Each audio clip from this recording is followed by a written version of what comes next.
কাজী সাহেব বলেন, আমি এই মেয়ের বাড়িতে এক সময় প্রবাসী হিসেবে কাজ করতাম। এই মেয়েটার বাড়ি সুদূর ফ্রান্সে। তার বাবা একজন খ্রিস্টান ধর্মের অনুসারী। প্রবাসী হিসেবে আমি এক সময় এই মেয়েটার বাড়িতে কাম করতাম। এই মেয়েটা দীর্ঘ কয়েকটা বছর যাওয়ার পর আমার আচার আচরণ দেখা আমাকে একদিন ডাইকা বলে, রে ভাই, আমার একটু তুমি আসলে কোন ধর্মের অনুসারী, কোন নবীর অনুসারী তুমি? আমি যুবতী মেয়েটাকে ডাইকা বললাম, আমি মুসলমান, আমার নবীর নাম মুহাম্মদ। মেয়েটা আমার ডাইকা বলে, এই মুসলমান রে, এই দীর্ঘ কয়েকটা বছর তোমার যে আচার আচরণ আর ব্যবহার চরিত্র আমি যেটা দেখলাম, আমি তোমার কাছে জানতে চাই, তোমার নবীর চরিত্রটাও কি তোমার মতো এত সুন্দর চরিত্র? আমি তখন মেয়েটাকে ডাইকা বললাম, কি বলো তুমি? তু কুজা মান কুজা, আমার নবী কই? চরিত্রের কাছে আমার নবী কই আর আমি কই? আমার নবীর চরিত্রের ব্যাপারে আল্লাহই তো বলেছেন, ওয়া ইন্নাকা লা আলা খুলুকিন আযীম।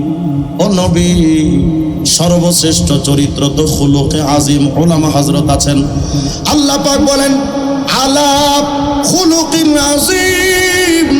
ও নবী, সর্বোত্তম চরিত্র খুলুকে আযীম।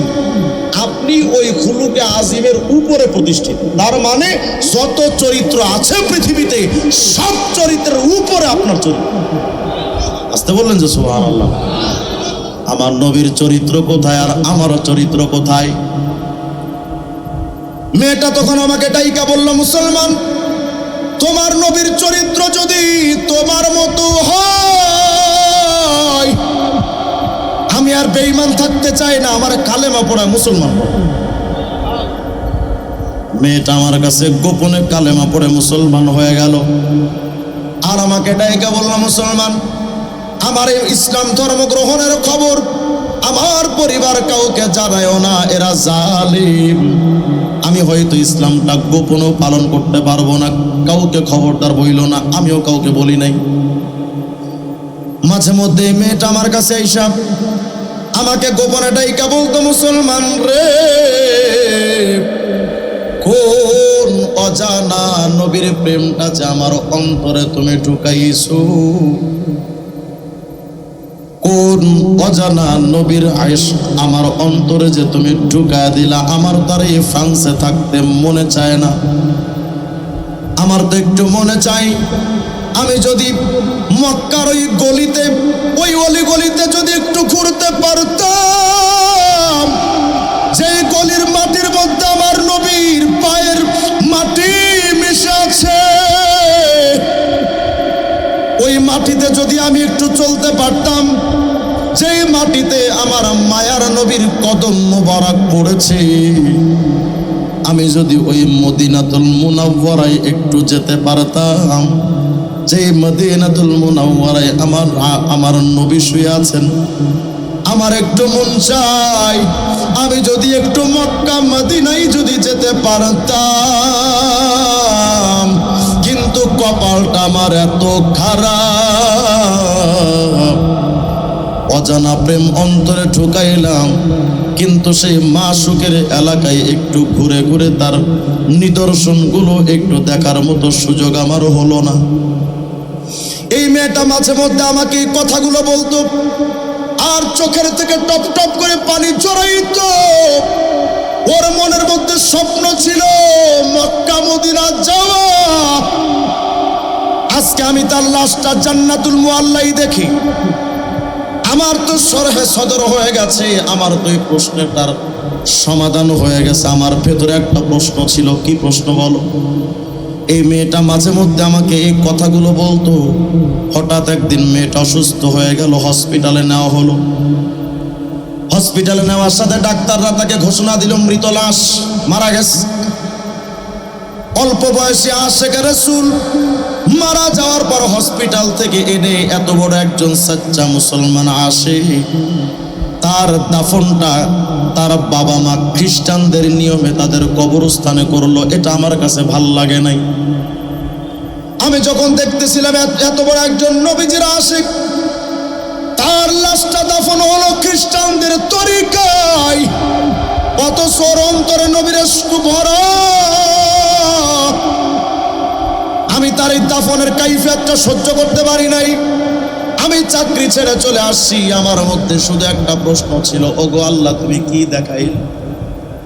তুমি তো জানি মালিক, যার সাথে যার মহব্বত তার সাথে তোমার কিয়ামত, তার সাথে তার কিয়ামতটা হবে। কিন্তু দুনিয়াতেই তো পাক্কা মুসলমান তার খ্রিস্টানদের কবরে দাফন হলো, এটা আমি কি দেখলাম? আজকে আমি যখন ওই মেয়েটার লাশটা আমি জান্নাতুল মুআল্লাই যখন দেখেছি, আমার ওই অবাধ্য প্রশ্নটার সমাধান হয়ে গেছে। ইশকটা তাকে খ্রিস্টানদের কবরে থাকতে দেয় নাই, ওখান থেকে ট্রান্সফার করে জান্নাতুল মুআল্লাই মুসলমানদের কবরস্থান আল্লাহ পাঠায় দিছে। কিন্তু হাজী বলেন, আমার এই বিষয়টা আরো ক্লিয়ার জানা দরকার। আমি একটু ফ্রান্সে যেতে চাই।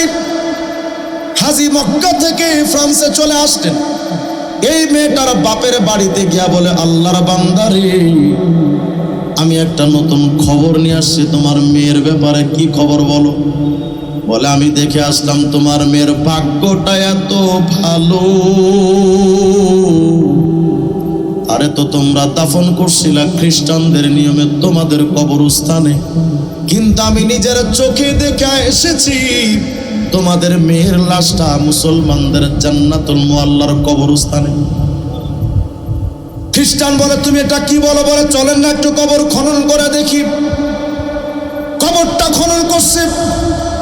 আশ্চর্য ব্যাপার, খ্রিস্টানদের কবরে ওই মেয়ের লাশটা নাই।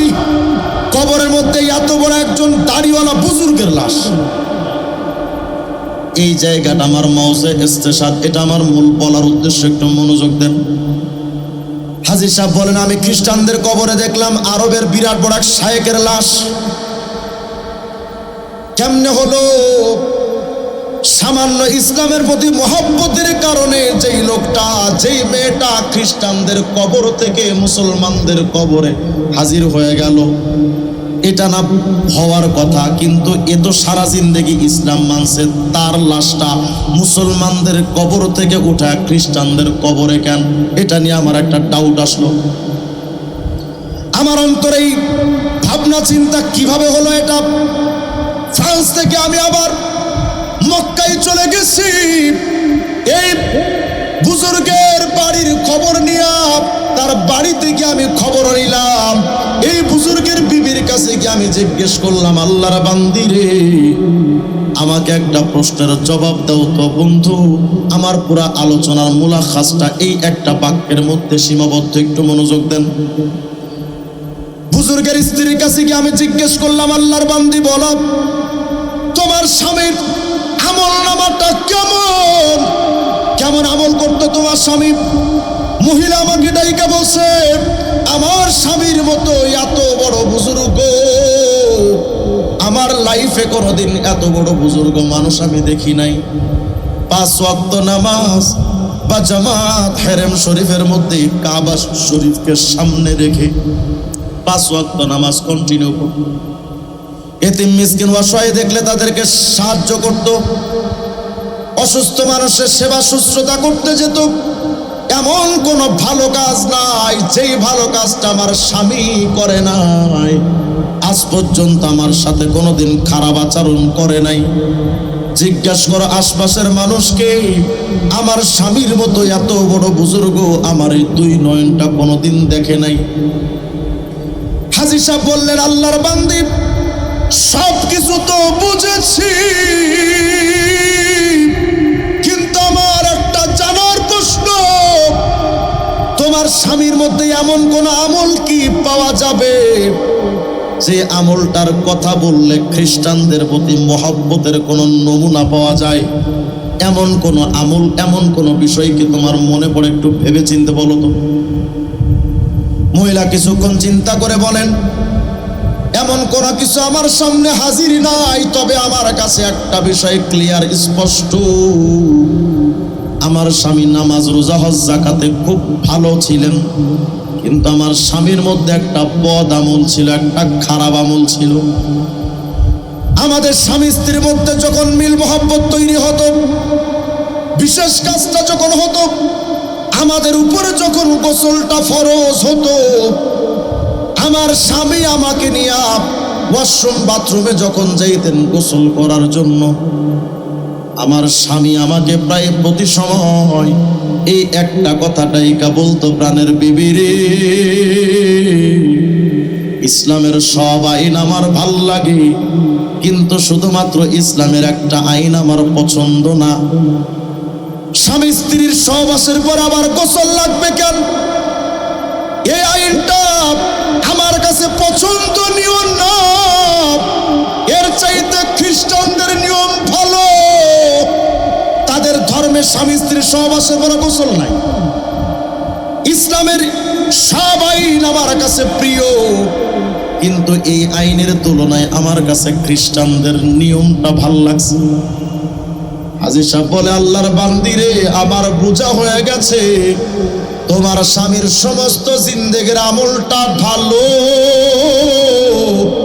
কিন্তু শুধুমাত্র একটা আইনে, ইসলাম বাদ দিয়া বেঈমানদের খ্রিস্টানদের আইনটা ভালো লাগার কারণে মুসলমানদের কবরস্থান থেকে উঠায়া আল্লাহ পাক তাকে খ্রিস্টানদের কবরে পৌঁছে দিয়েছে।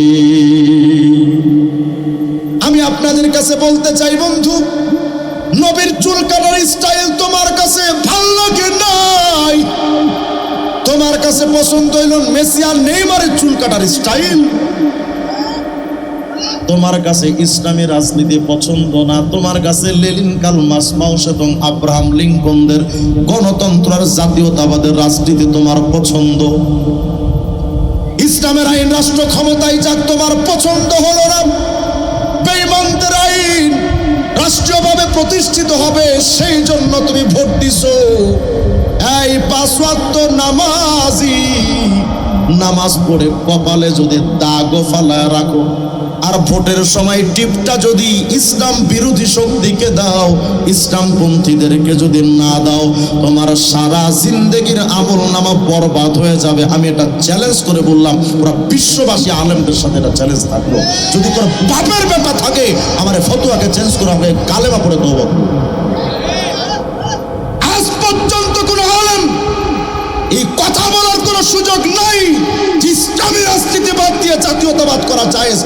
কোন আলেম এটা বলতে পারে না, কোন মুফতি এটা ফতোয়া দিতে পারে না। হ্যাঁ, আগের জামানায় জোটের ব্যাপার যদি আসে, যে তারা তো জোট করেছিল সিয়াসতের ক্ষেত্রে, কিয়াদত কেউ মানেনি, জাতীয়তাবাদ কিয়াদত কেউ মানেনি। আজ পর্যন্ত পৃথিবীর কোন আলেম বলেনি গণতন্ত্র জায়েজ, সমাজতন্ত্র জায়েজ, জাতীয়তাবাদ জায়েজ। যারা ক্ষমতার মসনদ দিয়ে চুরি ডাকাতি, এখনই তো অলরেডি চাঁদাবাজি শুরু হয়ে গেছে। সুতরাং সতর্ক হওয়া দরকার। আজ থেকে আমাদের একটু ফিকির বন্ধ হওয়া দরকার যে আমরা তো জাতিতে মুসলমান, আমার ইসলামের অপূর্ণতা কোথায়? ইসলামের কোন বিষয়টা আপনার এমন আছে যেটা দিয়ে তোমার রাষ্ট্র চলতে পারে না? যদি অনেকে বলেন যে ইসলাম তো 1400 বছর আগে ছিল, সেটা দিয়ে বর্তমান কিভাবে চলে? 1400 বছর আগের ইসলাম দিয়ে যদি আফগানিস্তান চলে, দুর্নীতিমুক্ত সমাজ করতে পারে, বাংলাদেশও চলতে পারে। শুধুমাত্র বেঈমানদের কাছে ইসলাম পছন্দনীয় নয়। আল্লাহ পাক বলেছেন, খবরদার, মান তাশাব্বাহা বিকওমিন ফাহুয়া মিনহুম। আরে সরাসরি আমল মানা তো দূরের কথা, সাদৃশ্যতাও ইসলামে হারাম। সাদৃশ্যতা অবলম্বন করা এটাও সুস্পষ্ট হারাম। আমি আপনাদের কাছে এই বিষয়টা ক্লিয়ার জানতে চাই, মুসলিম হিসেবে আমাদের ইসলাম ছাড়া আর কোন তন্ত্র মন্ত্র মানা যাবে?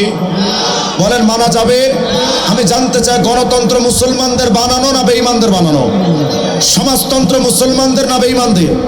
আর বলেন না, সাম্যবাদ, পুঁজিবাদ, জাতীয়তাবাদ মুসলমানদের না বেঈমানদের? সুতরাং কোন মুসলমান ইসলামতন্ত্র বাদ দিয়ে জাতীয়তাবাদের রাজনীতি করতে পারে না। যদি কেউ ইসলামতন্ত্র বাদ দিয়ে জাতীয়তাবাদের রাজনীতি করে, গণতন্ত্রের রাজনীতি করে, সুস্পষ্টভাবে জেনে রাখেন আল্লাহ পাক বলেছেন ওয়ামাল্লাম ইয়াহকুম বিমা আনজালাল্লাহ ফাউলাইকা হুমুল কাফিরুন ফাউলাইকা হুমুজ জালিমুন ফাউলাইকা হুমুল ফাসিকুন। আল্লাহ বলেছেন যারা ইসলামের আইন বাদ দিয়া মানব রচিত তন্ত্র দিয়া যারা সালিশ বিচার করে, বিচার ব্যবস্থা চালায়, তারা কাফের, তারা ফাসিক, তারা জালেম। আমি জানতে চাই ইসলামপন্থী ছাড়া কেউ কি রাষ্ট্রীয় ক্ষমতায় আদালতে ইসলামী আইন অনুযায়ী বিচার করবে? তাদেরকে ভোট দেওয়া মানে তুইও কাফের, তাদের ভোট দেওয়া মানে তুইও ফাসিক, তাদের ভোট দেওয়া মানে তুমিও জালেম। অতএব আজকে থেকে সিদ্ধান্ত নেওয়ার সময়, তন্ত্র মন্ত্রের দিন শেষ, শাসনতন্ত্রের বাংলাদেশ। ইসলামী শাসনতন্ত্র ছাড়া শান্তি আসবে না। হ্যাঁ, যদি কোনো এলাকায় আলেম ওলামারা আপনাদেরকে ডাকেন, তবে একটা বিষয় খেয়াল করা দরকার, আমাদের বাংলাদেশে ইসলামী রাজনীতির নামে আবার অনেক এমন পন্থীও আছে যারা শুধুমাত্র ইসলামী শাসন ক্ষমতার ফিকির করে, শাসন ক্ষমতা হুকুমত চায়, ইসলাম চায় না। ব্যক্তি জীবনে ইসলাম নাই, মাথার দিকে তাকাইলে মুখের দিকে তাকাইলে সুকুমারের মধ্যে আর এর মধ্যে তফাৎ নাই। এ নাকি রাষ্ট্র ক্ষমতায় ইসলাম কায়েম করবে। এ সমস্ত ইসলাম নয়। সত্যিকারের ইসলাম যারা চাচ্ছেন, বিশেষ করে আমি সুস্পষ্ট করে বলি, ইসলামী আন্দোলন বাংলাদেশ, খেলাফত মজলিস, জমিয়তে উলামা ইসলাম বাংলাদেশ সহ ওলামায়ে দেওবন্দের অধীনে যেই সংগঠনগুলো বাংলাদেশে আছে, আমরা আশা করি আগামী নির্বাচনে এই সমস্ত সংগঠনগুলো একটা বাক্স দিবে ইনশাআল্লাহ। আপনাদের এই এলাকায় অনেকে বলবেন হুজুর ওয়াজ করতে এসে ভোট চান কেন? আমি যদি তারা যদি মহাসমাবেশ করে, যদি তারা তাদের ফাসেক, তারিকা মান্না, চিটিং, বাটপার, টাউট, নর্তকীদের পক্ষে ভোট চাইতে পারে, আমিও আখিনুরের ভাইয়ের পক্ষে ভোট চাইতে পারি। তারা যদি তাদের নেতার পক্ষে স্লোগান তুলতে পারে, আমিও আখিনুর ভাইয়ের পেছনে স্লোগান তুলতে পারি। কারণ আমি এতটুকু বিশ্বাস রাখি, এই মানুষটা ক্ষমতা যদি পান, চুরি করবে না, ডাকাতি করবে না, ধর্ষণ করবে না, সিনেমা বিচার করবে না। অন্তত অতীতে তো 53 বছর দেখেছেন, এবার একটা বছর শুধু আখিনুর ভাইকে দেখেন, পারবে না ইনশাআল্লাহ।